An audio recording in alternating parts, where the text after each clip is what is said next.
The second half of the 2024 Motul FIM Superbike World Championship begins. Over the next 13 weeks, 6 remaining rounds will take place in 4 countries, with 2 visits to Spain and Portugal. We start some 280 kilometres south of capital Lisbon, a half-hour drive from the Atlantic Ocean and the coastal town of Portimao at the Algarve International Circuits.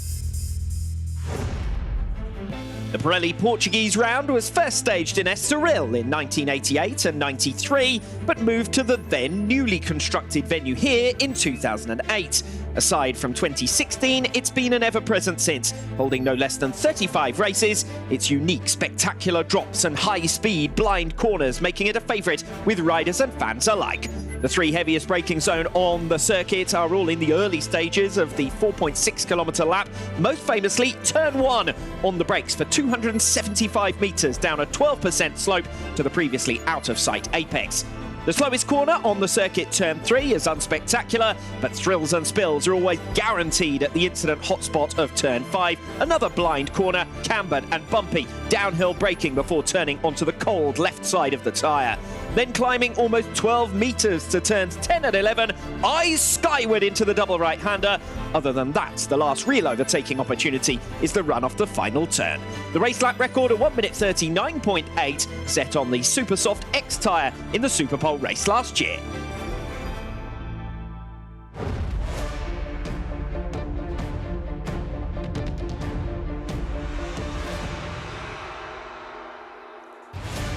At the halfway stage of the 2023 season, Álvaro Bautista led Toprak Razgatlioglu by 93 points and by 16 wins to 2. As 2024 passes its equator, this time it's Bautista on only 2 wins, while Razgatlioglu has won 12. It's not quite as simple as a role reversal though, because of Nicolo Bulliga's immediate arrival as a frontrunner. He is Toprak's closest points rival, while reigning champion Bautista lags behind, having dropped points to retirements and to his teammates. Remember, last year Toprak got his deficit down from 93 to 37 in 4 rounds, and this year the gap between the top 2 is smaller at 64.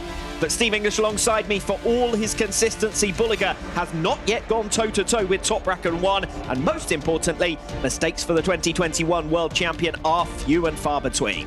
Yeah, and for Razgatlioglu, the mistakes, they could well come in the form of mechanical issues. We've already seen him have 2 problems so far this weekend, and as we move into the second half of the season, it's certainly going to be something that BMW have to keep their eye on. They've got the raw speed, they've got the right rider, and they need to try and get it across the line. As it is though, for Razgatlioglu, pole position in this race, this is about trying to control things today.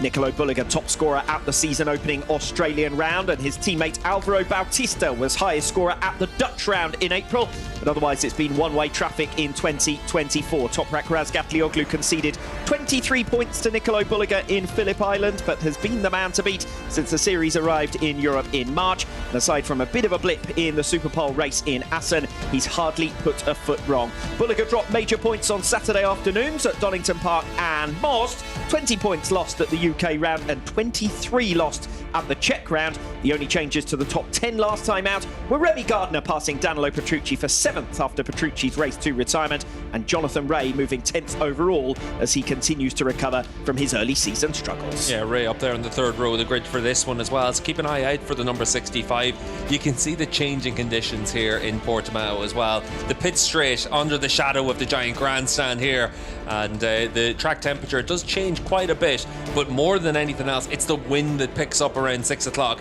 that really could be a factor in this one. 3 rounds unbeaten for Toprak Razgatlioglu, and they've been commanding wins as well. Misano, the closest he's been pushed in that spell. Donington Park was a dramatic walkover, and he eased up on Sunday in Most in tyre preservation mode, but even then won both races by 3 seconds and led all but 7 laps at the Czech round as a whole. Yeah, he was super impressive last time out in Most, and for Nicolo Bulliga, he said the Toprak was just playing with us, and I think it could be a different story in this one though, because Portimao is a very different type of track to Most, and we've been able to see it where it's been really closely matched. between the different bikes around here this weekend. Toprak's got an edge on everyone, but Petrucci's been in the mix, and a few other riders certainly feel that they'll have a chance of being able to get into those podium spots and maybe take a bit of the fight to Toprak. Alvaro Bautista scored just 13 points at the Czech round, the worst weekend with Ducati for him since he withdrew injured from Laguna Seca 2019. Bautista fell trying to pass Nicolo Bulliger in the Superpole race, was then the unfortunate victim of first bend bunching in race 2, third overall and 40 points behind his teammate. Danilo Petrucci has made a superb start to this weekend. P1 in FP2, P1 in FP3, and almost looked disappointed not to be on pole this afternoon. But only 0.2 of a second away from top spot, his best Superpole effort of the season. And if he could get onto the podium from 6th in Most, then this afternoon is an even bigger opportunity for him. Yeah, and it's really important for Petrucci because this could be one of those opportunities, not just for podiums, but to try and challenge for a race win this weekend. But there's no doubt about it. Toprak Razgatlioglu, the man to beat. He's led 140 of the 162 laps at the last 3 rounds, and 7 of those 9 races he's posted the Grand Slam of pole, win and fastest lap. Razgatlioglu, the man to beat in Portimao.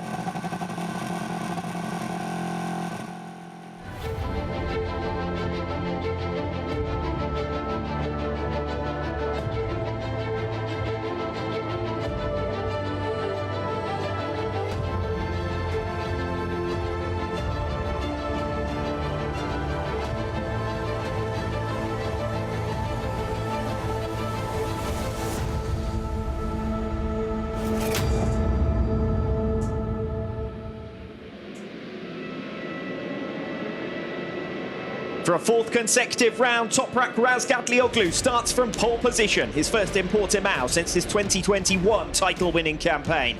Never off the front row of the grid at the Portuguese round, Alex Lowe's P2, his best of the season so far, and Danilo Petrucci P3, only his 3rd front row start in World SBK and his first of 2024, all covered by less than 0.2 of a second. For Ducati, Nicolo Bulliger lines up P4 for a second consecutive round.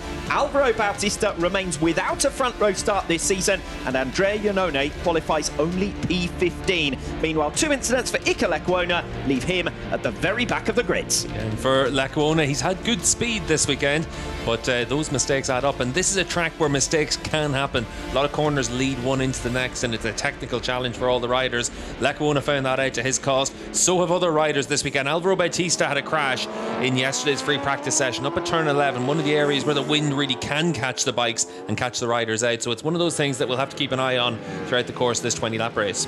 Toprak Razgatlioglu will be starting from pole position. The 2 Ducatis directly behind him. Bulliger's going to need a faster start than has often been the case this season so far. Yeah, for Bulliger, we've been able to see him actually in recent rounds do a better job in those early laps, but he's on that second row of the grid, so he needs to come out and be aggressive from the start. Alvaro Bautista will be alongside him on row number 2. We know there's been a little bit of rivalry between the 2 teammates. Bautista almost embarrassed to be overshadowed by his rookie teammate Bulliger, his first campaign, remember, since stepping up from the Supersport World Championship as the title winner last season. Sits 40 points ahead of Bautista in the standings. Yeah, there's a part of it for Bautista as well, where obviously the points difference between himself and his teammate is something that he has to think about, but it's that difference between himself and Razgatlioglu and how Toprak's been able to win those races and build that momentum. And I think for Alvaro, he's just felt that pressure far more than the pressure of not being that leading Ducati rider. Heading towards the front of the grid then, Toprak Razgatlioglu to assume his place in pole. 3 times winner here in Portimao, once in his title-winning 2021 campaign and twice in 2022. 4 defeats here at the hands of Alvaro Bautista since then, though. On the Yamaha, he just didn't have the speed off the final turn, and Bautista repeatedly passed him down the straight. Toprak famously banging the tank in frustration as he lost out for a 3rd time to the Ducati. Moving to BMW has certainly resolved that with one weakness, though, and this is a venue that he enjoys. Yeah, and you can see there on the grid the shade for the riders to have to deal with. It's still really hot out there. I had a couple of minutes just to go outside the commentary box, and it's still 31 degrees out there. It's difficult conditions for the riders, and down on the grid at least they get that moment of respite before the race is going to start. Collect an ice cream, fuel of champions no less, and good it was too as we build up for race 1 this afternoon. Alongside Toprak Razgatlioglu on the front row of the grid will be Alex Lowe's and Danilo Petrucci. Lowe's, here he is, the world number 3 in 2019 for Yamaha. No doubt enjoying his best season since then. He's already on more points and podiums than he managed in the whole of last season. 7 podiums at 5 different circuits in 2024. Only 14 points, though, in Most for Alex Lowes. He's looking to bounce back here. But to be honest, when I went down, it was to get a cup of coffee. Alex Lowes' little nephew, Tommy, was down there, and he was getting an ice cream, so I was inspired by him for that. And another strong qualifying effort from Lowes there in the Super Pole session, up there in the front row of the grid. That's been one of his fortes during the course of his Kawasaki tenure, and certainly this year it's another one of those trends, another front row after what we saw last time out as well, and he'll know the importance of making a good start in this one. Race 2 crash at the Czech round that I've already touched on for Danilo Petrucci. It ended his run of 8 consecutive scoring finishes since his comeback from injury. Cost him a shot at a second podium finish from his favourite circuit on the calendar as well. He sits 8th in the standings, and that would be 6th but for that injury absence from the Dutch round in April. Yeah, and for Petrucci, obviously the injuries have been really difficult for him to recover from, saying yesterday that it's still an issue for him as he tries to get himself back to full fitness. But when you're qualifying up there in the front row of the grid, having a good weekend like he had last time out in Most, it shows the potential he has with that Barney bike. Alex Lowes here 4th in the World Championship standings, but over the last 3 rounds he's outscored Alvaro Bautista 86 points to 76 and 4 podiums to 3. Only a race 1 retirement in Most stopping him from making further progress. His gap to 3rd in the standings sits at 20 points. Yeah, and obviously last time out that jump start penalty wasn't really able to take full advantage of Alvaro's misfortune, but he's in that scrap for 3rd in the World Championship, which for Kawasaki and for Lowes, certainly if you had to offer them that heading into the second half of the season when we were in Phillip Island, they would have taken that. Second pole position at the Portuguese round for Toprak Razgatlioglu. He has generally qualified up on the front row of the grid at this venue. Let's see what he can do over the 20-lap distance here. This is the second row of the grid then. Nicolo Bulliger, Michael van der Mark and Alvaro Bautista. Bulliger, the only rider to have finished every race this season.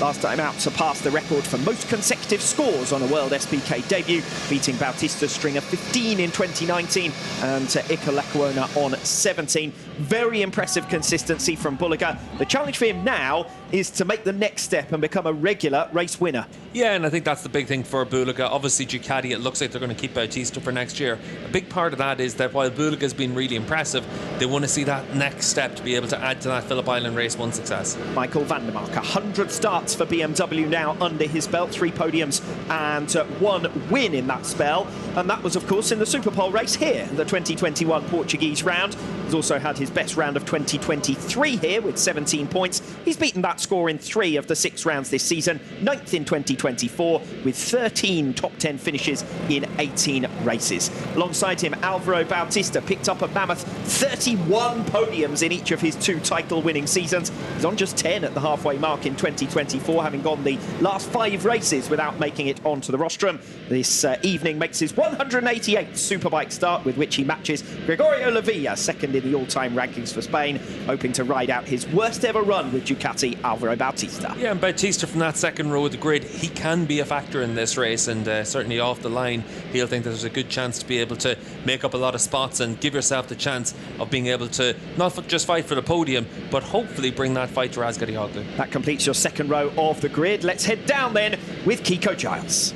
Thanks, Alex. Hello, everyone. Down here on the grid, it's a clear view to turn 1 for Danilo Petrucci. Danilo, how do you feel, and can you fight for that race win here this afternoon? Yeah, finally no one is in front of us for the first time this year, and thank you. And yeah, it's really important for me to start in front, because usually we are quite strong at the end of the race. But yeah, let's say this track is quite unusual, because it's really physical and you have really to fight with the bike. And yeah, I'm quite scared about my physical condition of my right arm, because it's not really powerful. But at the end, I'm happy. Let's see what this race can bring. Danilo, good luck. Thank you. Third row of the grid for Andrea Locatelli. This is Jonathan Ray and Garrett Gerloff.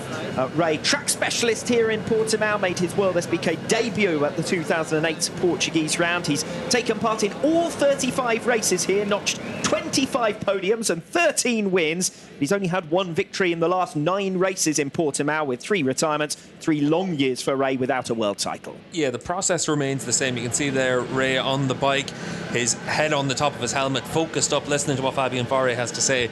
It's just that the game's changed for him now with that switch to Yamaha. This is a big race for him, though, a chance to be able to get into the mix again. Garrett Gerloff, watch out for him this weekend. The Portuguese round here in 2023 was his best of the season. 28 points, including 2 fourth places. And with the pressure around his future now lifted, his ride next season at Puccetti confirmed, he'll be hoping for his best round of 2024. Just 15, his biggest points haul so far at the Australian round in February. Yeah, and obviously after the Super Pole last time out in Most as well, 3rd row of the grid for both rounds, it does show you something. But also for BMW, 3rd row, 2nd row and 1st row for 3 of their bikes, and that shows you the package is moving on.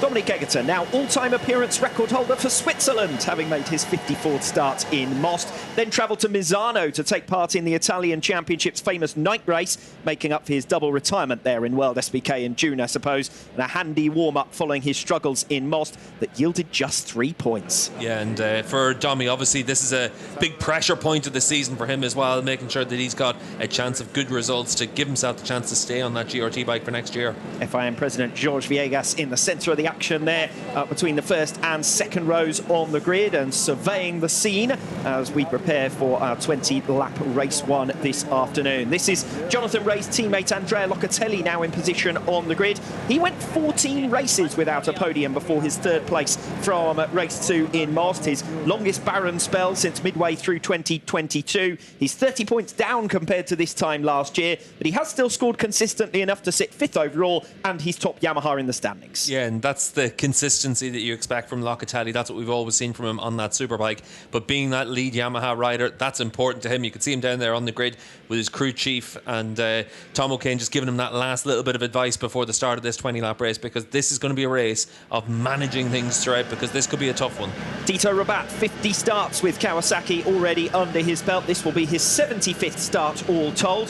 14th place in race 2 of the Czech round, matching his best this season. Since the visit to Most, he's been out in Spanish championship duty, although I have to say it was one to forget for him in Barcelona a fortnight ago. Yeah, the one thing for Rabat is another 4th row start. He was 10th earlier in the season as well, so he's a rider that this year, with the upgrades that Puccetti have had to that Kawasaki, they really have been able to step things up a little bit, and out qualifying the factory bike, that's not going to do him any harm. Axel Bassani really struggling with his move to Kawasaki. There's no doubt it will have come as something of a culture shock after finishing 7th and then 6th in the championship in the last 2 years. Few signs of improvement either for Bassani. Misano, the peak, and only 10 points from 6 races in our July back-to-back. Yeah, 5 top 10 finishes, and it's in stark contrast to his teammate Alex Lowe's. And for Axel, it's about trying to find something with that bike, because for Bassani and for Kawasaki, they just need to make those small steps and try and get yourself further up the field, and the Super Pole has to be the biggest target. Xavi Vierge back on track with less than 2 weeks to recover from arm pump surgery, and hoping that will reverse his fortunes after scoring just 8 points in the last 3 rounds. At the halfway stage last year, he was on 92 points and in 10th. This year, he's on just 33 points and in 17th. Yeah, it's been tough for Xavi this year, but he's a rider that over the course of the last couple of years to finish 10th in the championship showed himself to be a strong, consistent rider. The Honda just isn't that package anymore. Xavi then struggling at present, but lining up on the 5th row of the grid here, and obviously with teammate Ika Lecuona crashing out of Superpole earlier on today, he's 10 places ahead of his teammate here on the grid. Lecuona will be starting from last place, the 8th row of the grid. A long way to recover for him. This is Alex Lowe's sitting up in P2. Either side of him, Toprak Razgatlioglu and Danilo Petrucci, who will lead them away. Alongside Xavi Vierge then, Remy Gardner and Andrea Iannone. Remy Gardner, who is back from his latest MotoGP outing less than a week ago. He's admitted in the press in advance of this round to being left in a bit of doubt as to whether those Grand Prix appearances hinder him in World SBK. Pointed out his tough weekend at Donington Park off the back of the German Grand Prix, and a similar position here after the British Grand Prix. He's 3 points behind Iannone in the championship standings. Obviously, they're both lining up alongside each other in the grid here, but that's an opportunity to move yourself up into the top 6. That's a good target for him to have, and then you move on to trying to close down the gap to Locatelli as well over the course of the rest of the summer. Andrea Iannone, unfamiliar with the venue here, only got on a race bike for the first time here in February testing, but performed well well in Most, despite facing a new venue there. Back on the podium with third in race 1, his third rostrum finish of 2024, and his best scoring round since Australia in February. That completes the front 5 rows of the grid. Let's head back down to Kiko Giles. I'm on the second row of the grid, Alex, with Serafino Fotti, Aruba.it Racing Ducati team principal. Both your bikes going from the second row. What's the strategy for this one? So, to be honest, the feeling with the bike is much better from most. And, of course, we are in the second road, but I'm confident for the race. The race is so hot, and Alvaro in this condition probably can do a good job. Can you fight for the win? We hope. It's not easy because Toprak is so strong, but for sure we try. Sarah, have a good one. Thank you so much. 10 consecutive race wins on the board for Toprak. Razgat Lioglu bidding to equal the efforts of Jonathan Rea and Alvaro Bautista. For Toprak as well, 14 wins in 2022, his best for the season. He's already on 12 wins for this season so far, and we're only at the halfway mark, well on his way towards his best ever campaign. Scott Redding on the 6th row of the grid, lines up P16. Sensational weekend for him at Donington Park with 2 4th places that could easily have been 3. But any hopes that that would mark a turning point for his season were short-lived. He picked up only 4 points in Most, 4 times a Portimao podium finisher, Scott Redding, but 7th is his best result in 2 years here with BMW. Alongside Redding on the 6th row of the grid, Michael Ruben Rinaldi and Bradley Ray. The Czech round last time out, Rinaldi's best of the season so far with 14 points and a 7th place finish in race 2. But a far cry from last year when he finished 5th overall with 9 podiums, the latest of which was in race 2 of the 2023 Portuguese round here in Portimao. So heading towards the race start then, behind Michael Ruben Rinaldi, Bradley Ray, Hafiz Shireen coming in for a one-off wildcard, Philip Ertl, Adam Noureddin, as well as Lopez and Lekawona completing your 23-rider field.